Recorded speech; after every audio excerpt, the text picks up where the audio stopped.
Welcome back to another episode of Quick Picks with the Geek. I am your host, Bro Power the Geek. Alright, last but definitely not least, we got the main event, the light heavyweight title fight between Alex Poatan Pereira and Magomed Ankalaev. And let's just take a second to appreciate what an absolutely ridiculous matchup this is. On one side, you got Pereira, a man who looks like he was sculpted out of stone by the MMA gods themselves. And on the other, you got Ankalaev, a guy who fights like he's allergic to losing.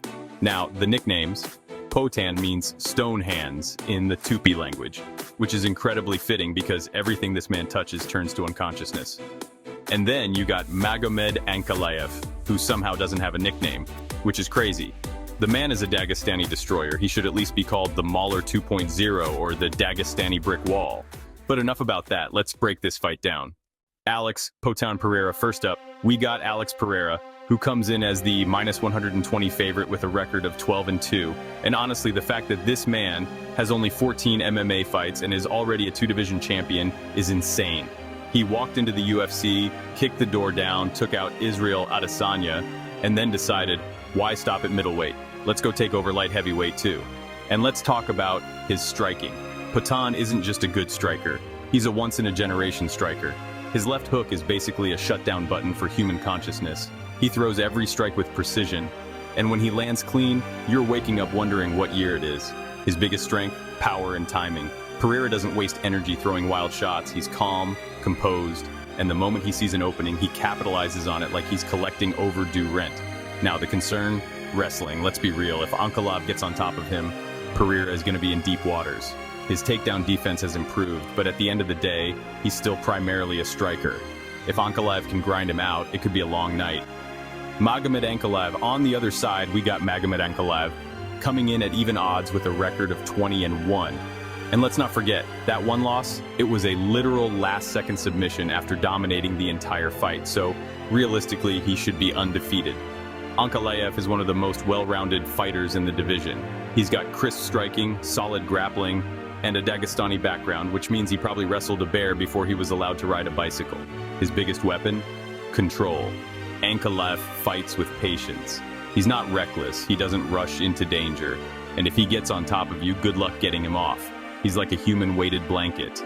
Except instead of comforting you, he's punching you in the face. The problem? He can be too patient. We've seen him in fights where he doesn't pull the trigger as much as he should. Against someone like Pereira, who only needs one opening, that hesitation could be deadly.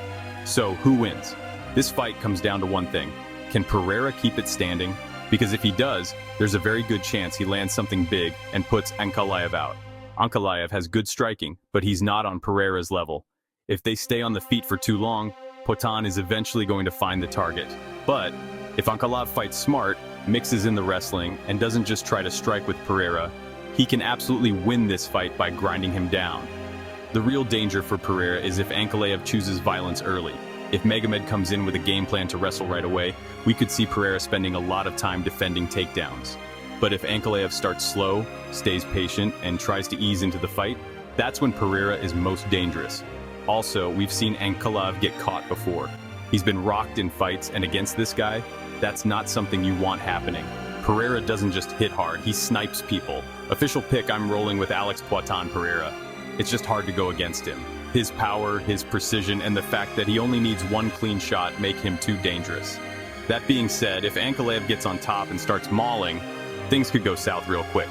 This is not an easy fight for Pereira, but I think he finds the moment, lands the big shot, and walks away with the belt still around his waist. So expect some tense moments, expect Ankalaev to wrestle at some point, and expect me to be holding my breath every time Pereira throws that left hook, because if it lands, the fight is over. If you enjoyed this, go ahead and smash that like button. If you haven't subscribed yet, what are you waiting for? Hit that subscribe button and turn on notifications so you don't miss a beat when the next video drops. And don't be shy. Leave a comment below and let me know who you got winning this fight. Let's see who really has the crystal ball around here. Until next time.